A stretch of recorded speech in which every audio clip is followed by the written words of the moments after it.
alla u naceen ayay jannada u nici doontaa. say kalaamka alla u dhegaysan waayeen oo ay u diideen ayay jannada u diidi doontaa. war xaaladda saas ma ahee dadaala, war rabbigiin ka cabsada, war diinta ilaahay kor u qaada, war xishmeeya, waa kalaamkii rabbiye barta oo ku dhaqma. war asagaa qiimo iyo wanaag leh, war asagaa khayrmo iyo sharaf lagu gaaraa, asagaa adduun iyo aakhira lagu liibaanaa. waa asaga mar allaala markaad qabriga gasho midka wax kuu anfacaaya, qiyaamaha wax kuu taraaya, waa diinta ilaah subxaanahu wa tacaala. waxbaad dhegaysanaysaaiyo diinta ilaahay dhegayso, wax waa raacaysaayo diinta alla raac oo ku dhaqan oo ku camalfal. sidaa ayaa wanaag lagu gaaraa adduun iyo aakhiro. rasuulku wuxuu yidhi sala allahu calayhi wasalam, aakhiru zamaan waxaa la gaari doonaa inay yimaadaan qoom banaysan doona xariirta iyo zinada, qamrada iyo macaasifta, waa muusika iyo heesaha, aad iyo aad u jecel. maanta haddaad dhahdo iska dhaaf nafsadeedan ugu raaxaynaa, saasay taagan tahay. waxaan noqonaa qof waxaan rabaa inaan qalbiga ku dejiyo, waxaan rabaa buuqa ahay inaan isaga dejiyo. war waxa qalbiga lagu dejiyo, waxa maskaxda lagu dejiyo waa ilaahay kalaamkiisa subxaanahu wa tacaala. alaa bidikri illaahi tadma'inu alquluub. ilaahay dikrigiisa ayuu qalbiga ku xasilaa oo qalbiga ku degaa oo qalbiga ku waxaysnaa. war haddaad rabto inaad nafsadaada wax ugu raaxayso, diinta alla ugu raaxay. war haddaad rabto inaad nafsadaada dejiso, dikriga alla ku deji. haddaad rabto inaad horumar gaarsiiso, diinta alla ku hormari. haddaad rabto inaad qiimo iyo wanaag u yeesho, kitaabka alluu ku jiraa wanaaga iyo qiimaha ee sameey. nafsadeydaan u raaxaynaa, maalmaha yare adduunka aan joogaan ka faa'iidaysanaa. hadallada lagu hadlayo waa hadal kaafirnimo ah, waa hadal diinka bax ah, waa hadal ilaah subxaanahu wa tacaala agtiisa looga gaarayo burbur iyo khasaare iyo weyl iyo halaag. xataa waxaa dhacday gobol ayay ka mida inay cajalad soo qaadaan ay rikoorka geliyaan, markay daaraan ay qur'aan noqoto horay ay ka dumiyaan oo ay yidhaahdaan waxaan u malaynayna heesta fulaano la yidhaahdo, waxaan u malaynaya fanaanadii heblaayo, waxaan u malaynaya fanaankii hebel. war jannada alla muu ku gelinaa?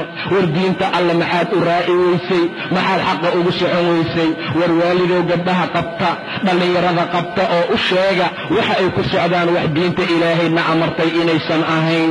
diinta ilaahay aad ha loogu dadaalo. wallaahi maanta waxaan ku sifownay dadkii diinta ilaahay marka loo daaro ama loo aqriyo ku buuqi jiray oo heesaha iyo waxyaabaha kale ku samayn jiray. sida ilaahay tilmaamay subxaanahu wa tacaala, dadka waxaa ka mida ama kaafiriintu ay yidhaahdeen laa tasmacuu lihada alqur'aan, qur'aankaan ha dhegaysanina, war qur'aankaan ha maqlina. ee haddii aad aragtaan qur'aankiioo la aqrinayo walqaw fiih, ku buuqa oo ku qayliya lacallakum taglibuun, inaad ka guulaysataan ayaa dhici kartee.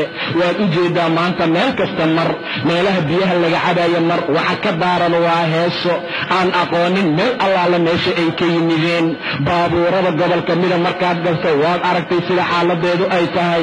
ayntii ilaahay waxaan ku bedelanay khinaha iyo heesaha, waa u riyaaqnaa. qaaraa ku khushuuca, qaaraa indhahooda biyo uga yimaada, qaaraa waxaad u malaysaaba in jannadii ilaahay loo ballanqaaday subxaanahu wa tacaala.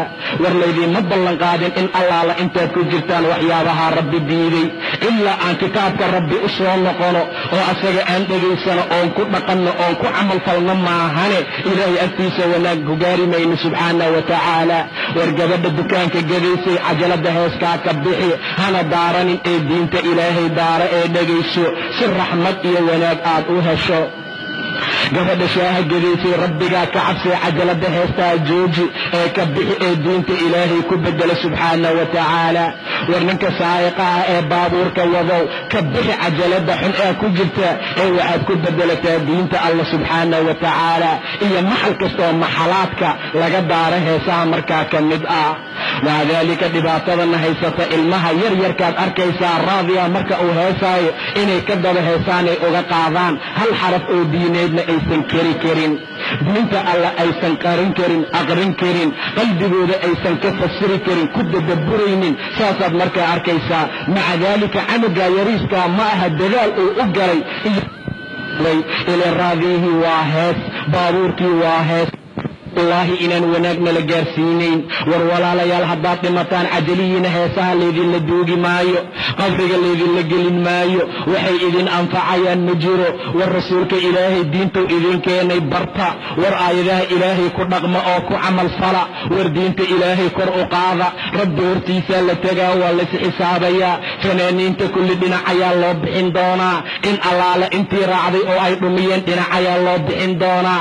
way raaci doonaan oo waxay dhihi doonaan ilaahayow kuwaan ayaana soo dhumiyey, ilaahayow kuwaan ayaa jidkii toosnaa naga leexiyey, ilaahayow kuwaan ayaa sidaana yeelay. hana qabsaninay idin leeyihiin. annagu awood aan idinku dhumina ma lahayn, annagu ma lahayn wax sultaana iyo xujo aan idiin keensanay, annagu ma jiro waxyaabo awood ah aan lahayn. idinkaana soo raacay, annagana soo raaca idinma dhihin, waan idin wacnay, idinkaana ajiibay. war maanta hana dagaalinee naftiina dagaala, naftaadaad dagaalaysaa qiyaamaha marka la gaadho. adiga ayaa qoomamo iyo shallay geli doona, adiga ayaa dhihi doona maxaa kuu geeyey waxaan samayntooda, dhegaysigooda maxaa kuu geeyey. marka malaa'igta la amra inay ku qabato oo ay ku jiido oo cadaabka lagu geeyo, maalinta noocaas ayaa kuu soo gurmanaayo.